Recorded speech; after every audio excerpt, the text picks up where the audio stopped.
내 안에 사신 함께 하신 하나님께서는 우리를 위해서 여러 가지 모양으로 함께 하시면서 역사를 하시는데, 특별히 오늘은 우리 안에 사시는 함께 하시는 하나님에 대하여서 살펴보려고 합니다. 하나님께서 우리 안에 계신다는 것, 주님께서 내 안에 계신다는 것, 이것은 굉장히 놀라운 일입니다. 모든 것이 다 하나님의 은혜고, 모든 것이 다 큰 축복이고, 모든 것이 우리에게 큰 행복이 됩니다만, 역시 주님께서 내 안에 사신다는 것, 너무나도 놀랍지 않습니까? 그냥 단순하게 함께하는 게 아니고 내 안에 들어와 계시다. 이 말은 우리가 세상을 살아갈 때 내가 어떤 환경에 처하든지, 내 주의 상황이 어떻게 바뀌든지, 내 형편과 처지가 어떻게 되든지, 갑작스러운 문제가 생기든지, 생각지도 못한 일들이 일어나든지 상관이 없다는 소리입니다. 왜? 내 안에서 아예 살고 계시다나요. 그러니까 내가 세상에 살아가는 그 발걸음마다, 가는 곳마다, 하는 일마다, 보는 것마다, 이루어지는 일마다, 주의 모든 환경마다 모든 일 있을 때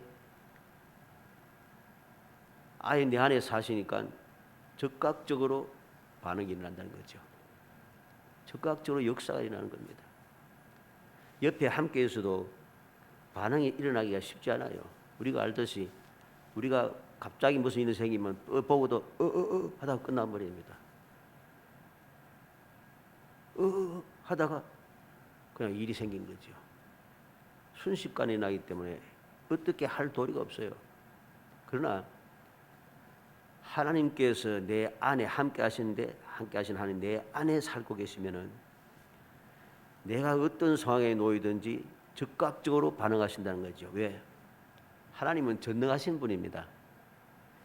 우리 연약하고 어리석고 미련하고 부족한 인간이 아니에요.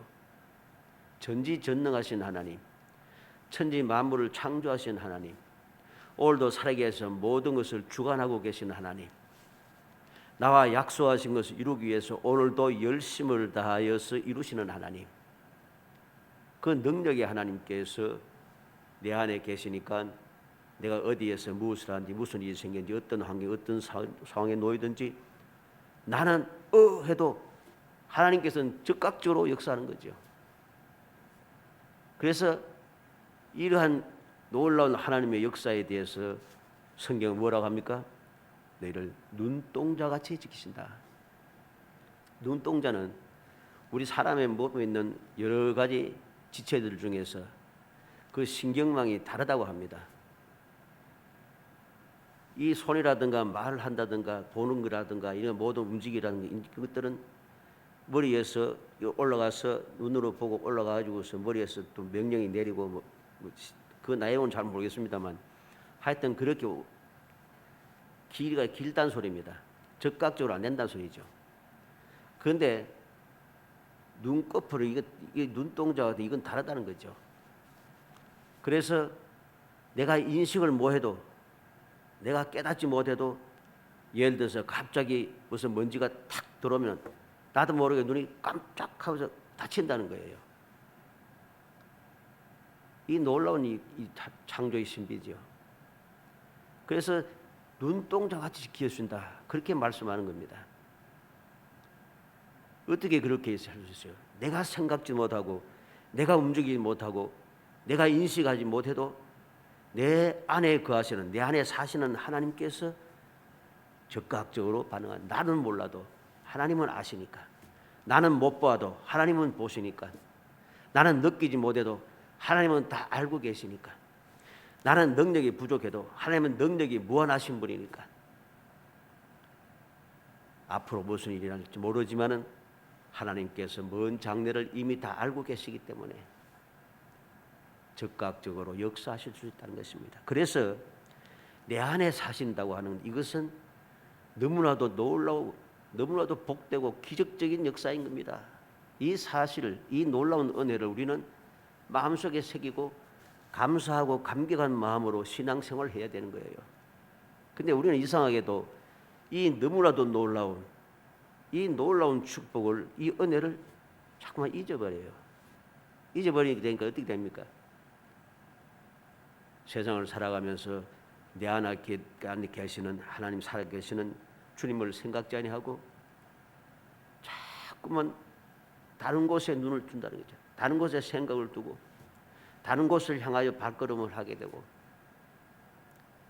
이제까지 살아온 모든 것들이 다 하나님의 은혜인데 하나님의 은혜임을 깨닫지 못하고 즉각적으로 눈동자 지켜준다 했는데 왜 이런 일이 생겼는가? 원망과 불평이 많아요. 이스라엘 백성들처럼 하나님께서 불과 구름등으로 매일마다 인도해 주시는데 왜 길이 이게 엉망이고 왜 길이 엉망이냐는 거죠. 하나님께서 다 아시고 이 길로 가야지만이 안전하기 때문에 그 길로 인도하신 거예요. 그 길로 인도하지 않았으면은 애국 군대가 따라오고 앞에 홍해가 놓였을 때 이스라엘 백성은 살 수가 없습니다. 성경 말씀이 나타나는 대로 이스라엘 백성들이 원래 사람들이 오고 가는 그 길로 가지 않고 하나님께서 길을 돌려서 다른 길로 인도하셨습니다. 광야를 통해서 인도해내시고 골짜기를 통해서 이끌어내신다는 것이죠. 그러니까 원래 다니는 길이 있는데 왜 이 길로 가노 하면서 원망했지만은 하나님께서는 다 아시고 이 길로 골짜기로 인도하시는 거죠. 골짜기로 인도하셨기 때문에 애국 군대가 뒤로 따라왔을 때 하나님의 여호와의 그 천사가 이스라엘 백성의 뒤편으로 옮겨가고 그 불기둥이 딱 가로막으니까 애국 군대가 올 수가 없는 거예요. 가로막혀서. 원래 가던 길로 갔으면 사람의 생각했던 그 길로 갔으면은 사방으로 퍼져 있으니까 한 곳이 막히면은 다른 곳으로 들어와서 이스라엘 백성이 잡힐 수밖에 없어요. 그리고 그 앞에 홍해가 놓여 있기 때문에 이것도 너무나도 복된 거예요. 왜? 홍해를 쫙 가르고 지나가 버리니까 이스라엘 백성들이 홍해를 쫙 건너놨어도 일반 길이 아니기 때문에 다른 일반 육지로 갔으면은 사방으로 병거 타고 덤비잖아요. 그런데 골짜기에 막혀 있지. 그래 이스라엘 백성은 안전하게 홍해를 건넜지. 이제 건너고 난 다음에 하나님의 사자가 이스라엘 백성 앞에서 인도하십니다. 길이 뚫혔잖아요. 그런데 어때요? 골짜기에서 나왔어도 앞에 홍해가 있어요. 또 이스라엘 백성이 건넌 이 홍해를 보고서 뛰어 들어갔어요. 그런데 그들은 홍해를 건널 수가 없어요. 왜? 하나님께서 홍해를 가르신 이유는 이스라엘 백성들을 위해서 가른 겁니다. 애국 군대를 위해서 갈라놓은 게 아니에요. 그러니까 필요가 없는 거지. 이제 이스라엘 백성이 다 건넜으니까 홍해를 합쳐버리니까 애국 군대는 멸망당하잖아요. 자, 우리는 바로 이러한 사실을 알아야 됩니다. 함께 하시는 하나님께서 내 안에 거하시면서 사시면서 나를 위해서 무슨 일을 하시는가? 하나님께서 하시는 모든 일들은 다 내게 필요하고 내가 모르던 것을 주님께서는 아시고 내가 할 수 없는 것은 주님께서 하시고 내가 부족한 것은 주님께서 채우시며 역사하시는 놀라운 사랑의 역사, 사랑의 은혜가 있다는 것입니다. 이 사실을 올바르게 깨닫고 믿게 되는 순간 우리의 신앙생활은 달라진 것이죠. 눈동자가 지켜주시는 하나님의 그 내 속에 내 안에서 살아시는 하나님의 그 귀한 역사를 능력을 알게 되니까 세상을 살아가면서 무슨 일을 만나도 어떤 일이 생겨도 생각지도 못했던 일이 갑자기 생겨도 두렵지 않는 거예요. 사람들은 근심 걱정하고 막 문제가 생겨갖고 해도 근심 걱정이 안 되는 거예요. 그래서 평안하는 거죠. 내 평안을 너에게 준다고 하신 주님 말씀대로 세상에 주는 것과 다른 평안이 우리의 마음에 가득 차 넘쳐나게 되고 주님께서 세상을 이기셨기 때문에 세상을 이기신 주님께서 내 안에 살고 계시니까 어떠한 문제가 생겨도 겁날 것이 없어요. 다 하나님 주님께 이겨내셨잖아요. 이렇게 모든 것이 함께하는 귀한 은혜, 귀한 사랑, 귀한 축복이 함께하시는 하나님, 내 안에 사시는 하나님의 놀라운 은혜요 축복인 것입니다. 오늘 이 말씀을 통해서 하나님께서 함께하시는 하나님께 어떻게 내 안에 사시는가, 바울 사도의 고백을 통해서 그 내용을 살펴보려고 합니다. 그래서 우리 모든 성도들이 2022년도는 어떤 일이 생겨도 이제 뭐 어쩔 수가 없어, 막 여러 가지 일들이 끊임없이 생기고 자꾸만 바뀌고 변화되고 이래도 걱정하지 않고 내 안에 사시는 주님께서 눈동자같이 지켜주듯이 날 위해서 적극적 역사하시는 하나님의 은혜를 굳게 믿고 그 은혜 믿음으로 기대하며 믿음의 실상을 보고 믿음의 증거를 삶을 통해서 끊임없이 체험해가는, 그래서 22년의 삶이 정말 행복한 삶이 되기를 주의 이름으로 축복합니다. 먼저 내가 그리스도와 함께 십자가에 못 박혔나니, 함께 하시는 하나님께서 내 안에 사시기 위해서는 내가 달라져야 돼요. 이전에 내가 하나님과 함께 하지 않던 내가, 주님과 함께 거할 수 없었던 내가 그대로 있으면은 우리는 주님께서 내 안에 들어와 사실 수가 없는 거예요. 그래서 가장 첫 번째로 필요한 것이 무엇인가? 내가 그리스도와 함께 십자가에 못 박혔나니, 즉 예수 그리스도의 십자가에 나 자신이 죽어야 한다는 소리입니다. 옛날의 나, 이전의 나는 죽어야 한다는 소리입니다. 지독한 핍박자였던 바울은 다메섹 도상에서 예수님을 만난 뒤 그리스도와 함께 십자가에 못 박혀 죽은 상황이 되었습니다. 죽었습니다.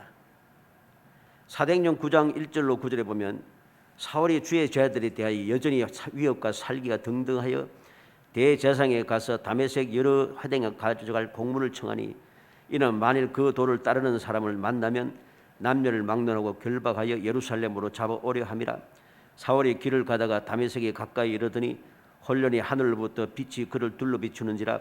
땅이 엎드러져 들음에 소리가 있어 이르시되 사울아 사울아 내가 어찌하여 나를 박해하느냐 하시거늘 대답하되 주여 누구시니까? 이르시되 나는 내가 박해하는 예수라.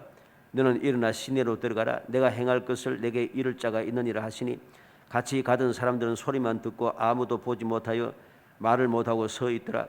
사울이 땅에서 일어나 눈은 떴으나 아무것도 보지 못하고 사람의 손에 끌려 다메섹으로 들어가서 사흘 동안 보지 못하고 먹지도 마시지도 아니하니라. 지독한 핍박자였던 사울은 제자들에 대해서 여전히 위협과 살기가 등등했습니다. 제사장에 가서 공문을 받아서 여러 가운데 다니면서 예수 믿는 사람들을 만나면 남녀를 막론하고 결박해서 예루살렘으로 잡아오려고 이제 다메섹으로 왔습니다. 이 핍박자 사울이 이제 이 다메섹 도상에서 예수 그리스도를 만납니다. 예수 그리스도를 만났습니다. 그리고 그는 예수님으로부터 말씀을 듣게 되고, 말씀을 들은 그는 자기 자신이 이전에 주를 핍박하던 그 예수 믿는 사람들을 박해하던 그 끊임없이 살기 등등했던 악한 사울은 사라지게 되었습니다. 죽었다는 소리입니다. 어떻게 되었습니까? 9절에 사흘 동안 보지 못하고 먹지도 마시도 아니하니라. 사흘 동안 보지도 못하고 먹지도 마시도 아니하니라. 이 말은 중요한 말입니다. 왜냐하면 예수님께서 마태복음 12장 38절로 40절에 서기관과 바리새인 중 몇 사람이 말하되 선생님이 우리에게 표적 보여주시기를 원하나이다. 예수께서 대답하여 이르시되 악하고 엄란한 세대가 표적을 구하나 선지자 요나의 표적 밖에는 보일 표적이 없느니라. 요나가 밤낮 사흘 동안 큰 물고기 뱃속에 있었던 것 같이 인자도 밤낮 사흘 동안 땅 속에 있으리라. 표적을 구하는 바리새인들에게 예수님께서 요나의 표적밖에 보여줄 것이 없다 그럽니다. 요나의 표적이 무엇이라 했습니까? 요나가 밤낮 사흘 동안 큰 물고기 뱃속에 있던 것처럼 인자도 밤낮 사흘 동안 땅 속에 있으리라. 사흘 동안 요나가 물고기 뱃속에 있고 사흘 동안 예수님께서 땅 속에 있던다 거죠. 바로 이와 같이 사울은 비록 땅 속에 파묻히지 않았지만 사흘 동안 보지도 못하고 물고기 뱃속에 있는 것 같습니다. 땅에 파묻힌 것과 같은 상황이다. 보지 못합니다. 먹지도 마시도 아니하니라. 물고기 뱃속에 있는 사람이 뭘 묻겠어요? 땅 속에 묻힌 사람이 무엇을 묻겠습니까? 아무것도 먹을 수 없습니다. 사흘 동안 보지도 못하고 먹지도 마시지도 못한 상태.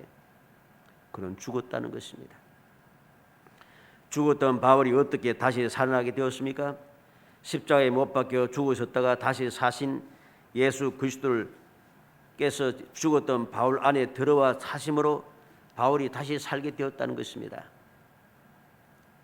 그래서 사도행전 9장 17절로 19절에 아나니아가 떠나 그 집에 들어가서 그에게 안수하여 이르되 형제 사울아, 주 곧 내가 오는 길에서 나타나셨던 예수께서 나를 보내어 너로 다시 보게 하시고 성령으로 충만하게 하신다 하니 즉시 사울의 눈에서 비늘 같은 것이 벗어져 다시 보게 된지라. 일어나 세례를 받고 음식을 먹으며 강건하여 지니라. 사울이 다메섹에 있는 제 아들과 함께 며칠 있을세 그랬습니다. 예수께서 아나니아를 보내서 다시 보게 하고 성령으로 충만하게 하신다 그럽니다.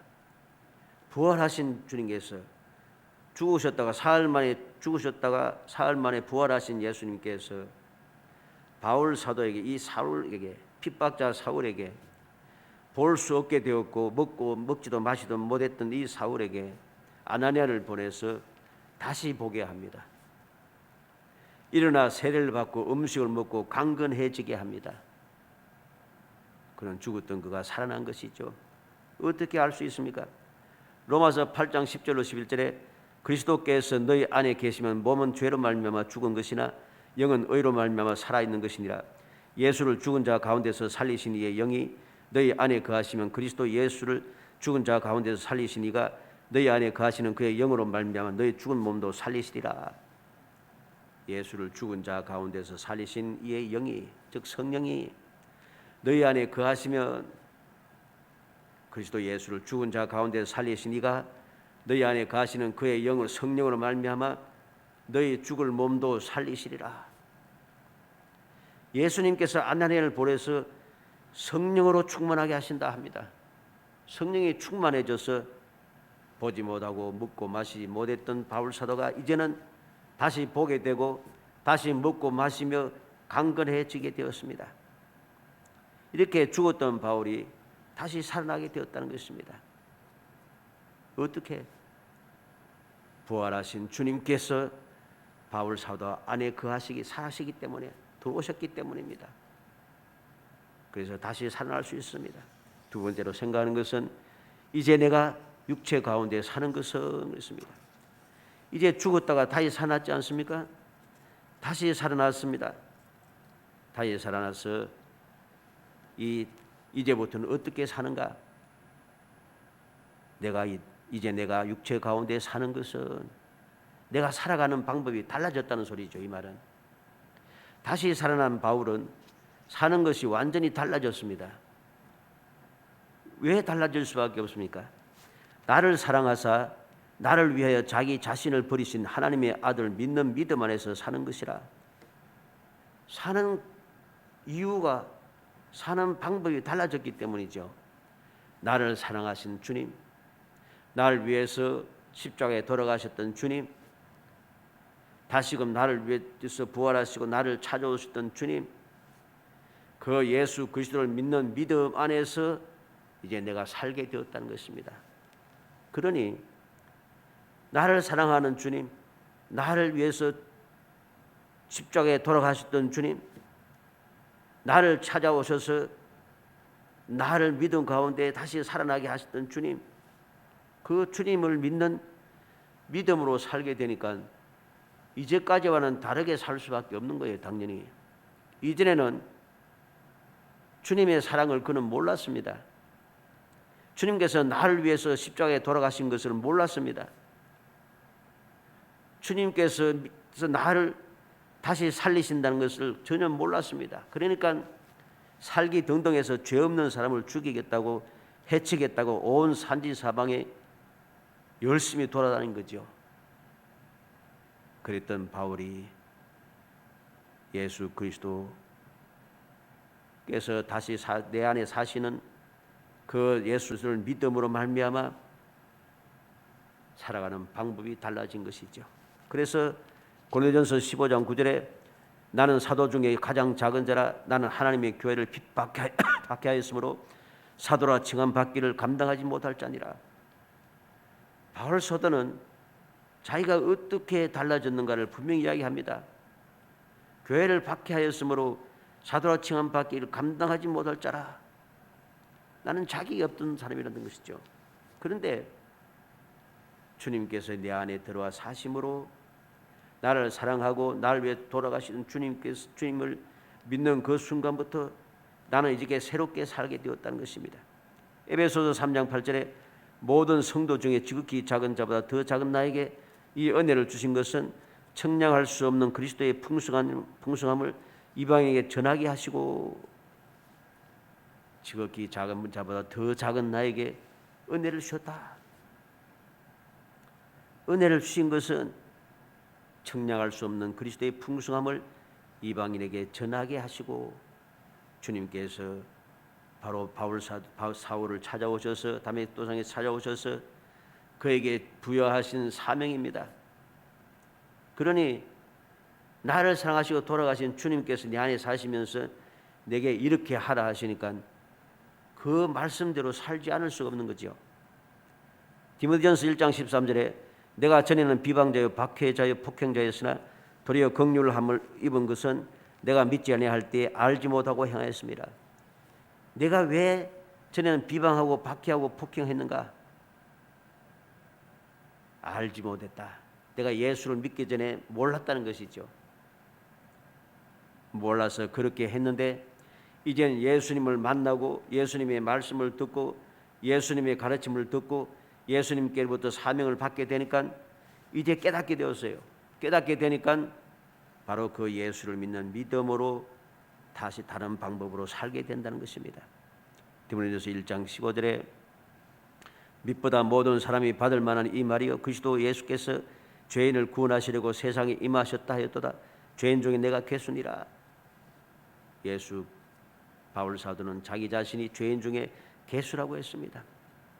죄인 중에 괴수로 살아갈 때는 악한 일을 하면서 살 수밖에 없었지만은 이제 예수 그리스도를 통해서 죄인인 나가 구원을 받았으니까 구원받은 나는 이제는 옛날처럼 죄인으로 살 수 없다는 것입니다. 그래서 완전히 다른 삶을 사는 겁니다. 로마서 5장 6절에 우리가 아직 연약할 때 기약대로 그리스도께서 경건하지 않은 자를 위하여 죽으셨도다. 8절에는 우리가 아직 죄인 되었을 때에 그리스도께서 우리를 위하여 죽으심으로 하나님께서 우리에 대한 자기의 사랑을 확정하셨느니라. 우리가 연약하고 경건하지 않았을 때에 죄인 되었을 때에 주님께서 나를 위해서 죽으심으로 이제 우리는 그 죽으심으로 하나님의 사랑을 알게 되니까 그 사랑을 깨닫고 나서부터야 내가 하나님의 사랑을 거역하는 삶을 살 수가 없더라는 것이죠. 그래서 그는 다시 살아난 바울은 사는 것이 완전히 달라질 수밖에 없는 것이죠. 그래서 그리스도의 십자가는 바울로 하여금 모든 것이 변하게 했습니다. 나는 사라지고 그리스도만 나타나게 되었습니다. 율법 대신에 그리스도의 십자가의 복음만 그는 전하게 되었습니다. 옛 사람은 사라지고 새 사람이 되었습니다. 다시 살게 된 바울은 이전의 삶과의 관계가 끊어지고 새로운 사람으로서 새로운 삶을 살게 되었다는 것입니다.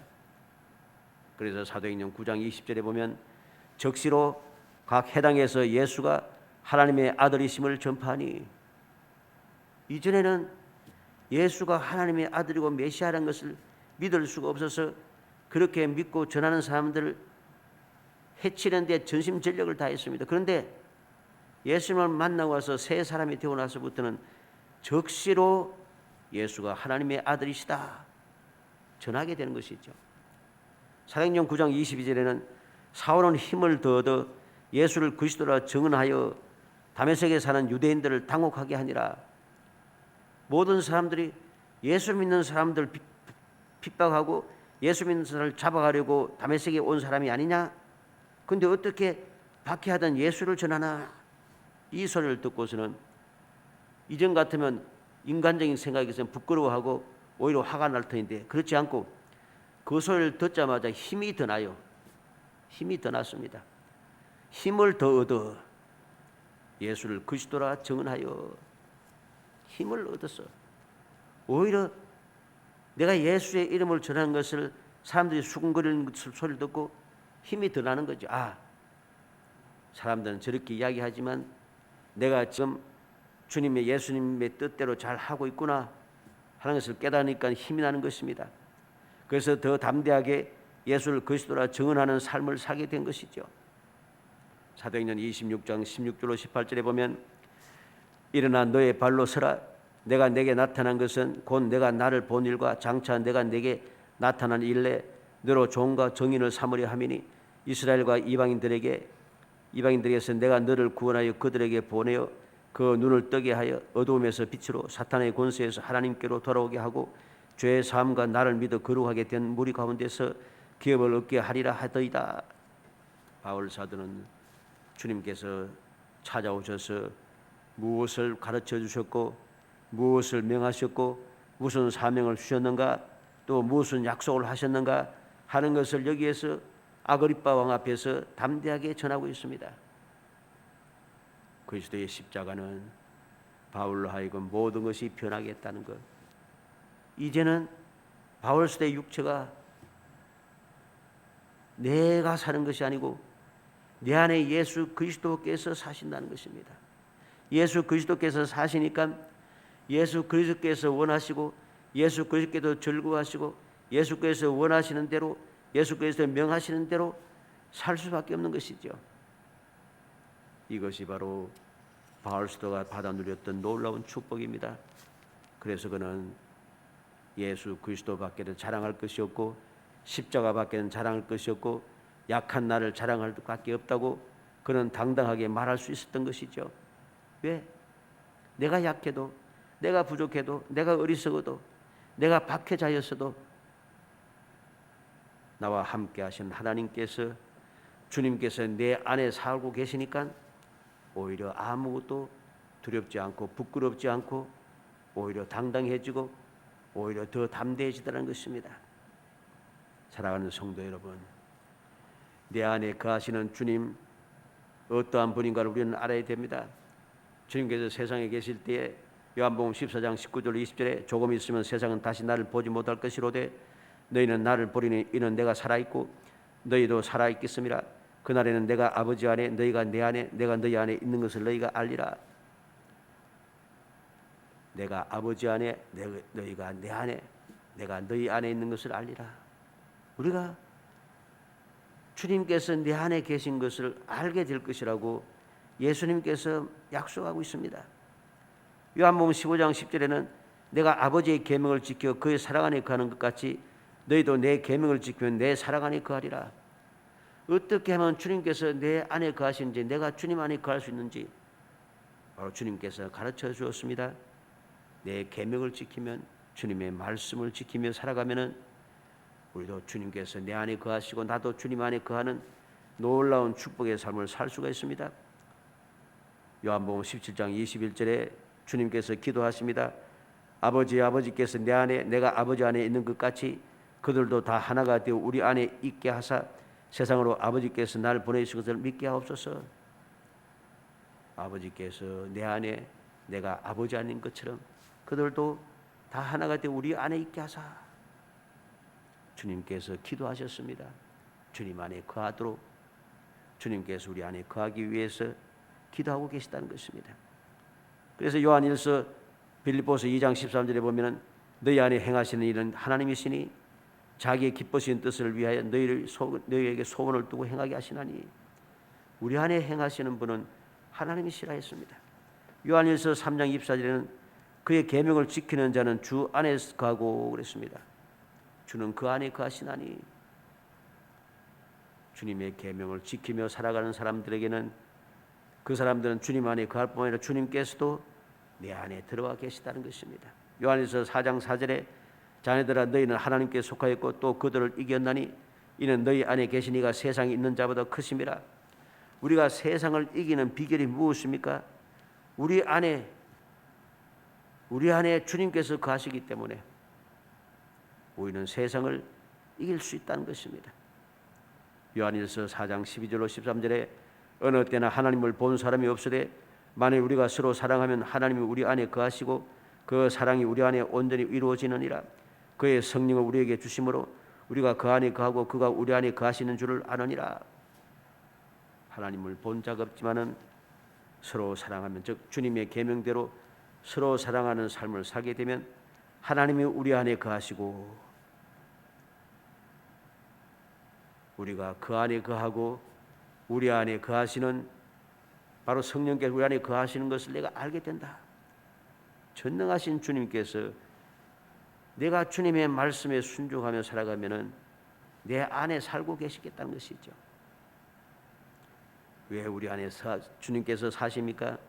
고린도전서 3장 16절에 너희는 너희가 하나님의 성전인 것과 하나님의 성령이 내 안에 계신 것을 알지 못하느냐? 우리를 성전 삼으시고 하나님께서 안에 살고 계시다는 것입니다.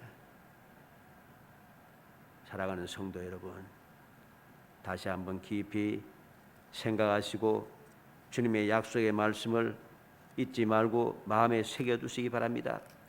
어떠한 상황, 어떠한 환경에 처하든지 함께 하신 하나님께서 내 안에 들어와 사시고 계시다는 이 약속의 말씀, 이 놀라운 축복의 말씀을 굳게 믿으며 흔들리지 말고 두려워하지 말고 담대하게 내 안에 거하시는 주님을 의지하고 앞을 향하여 전진하시기 바랍니다. 그렇게 되면은 믿음의 실상을 보게 되고 그렇게 되면은 믿음의 증거를 가지게 됩니다. 그래서 그 삶이 복되는 것이고 그 삶이 행복해지는 거죠. 어찌하든지 내 안에 거하시는 주님을 굳게 믿고 조금 더 의심하지 않고 굳게 믿고 담대하게 2022년도 살아가서 내 안에 사시는 주님께서 나를 위해서 무슨 일을 하시는지, 나를 위해서 어떻게 역사하시는지 날마다 믿음의 실상으로 생각하면서 그 믿음의 실상이 믿음의 증거로 우리의 삶 속에 끊임없이 나타나는 놀라운 기적의 삶을 이어가시기를 주의 이름으로 축복합니다. 은혜 감사합니다. 사랑하여 주셔서 택하여 주시고 택한 저희들로 하여금 세상에 버려두지 아니하시고 항상 저희들과 함께 하실 뿐만 아니라 아예 저희들 안에 사시면서 저희들이 생각지 못했던 것, 저희들이 느끼지 못했던 것, 저희들이 아버지여 상상도 못했던 것, 저희에게 부족하고 무능하여서 이루지 못한 것 모든 것을 친히 이루시고 역사하시고 해결해 주시는 그 사랑의 은총을 감사하고 감사합니다. 주님께서 내 안에 하시면서 날 위해서 모든 것을 이루어 주시겠다 약속하셨사오니 저희들은 믿음을 가지고 믿음의 실상을 바라보며 믿음의 증거를 가지고 살아가기 위하여 더욱 열심을 다하여 주를 믿고 의지하는 삶을 살게 하시기 원합니다. 모든 근심과 걱정과 두려움을 떨쳐내고 믿음 가운데 든든히 서서 내 안에 계신 주님을 믿고 당당하게 세상을 향하여 나아가게 하시고 멈추지 않게 하시고 뒤돌아서지 않게 하시고 좌우로 치우지 않게 하시며 주님 가신 길을 열심을 다하여 달려가고 주의 명령에 열심을 다하여 충성을 다하게 하시사 모든 것이 합력해 서로 이루는 귀한 은혜를 날마다 체험하며 기적의 삶을 이어갈 수 있도록 은혜 주시기를 간절히 소원하옵고 예수님의 이름으로 기도합니다. 아멘.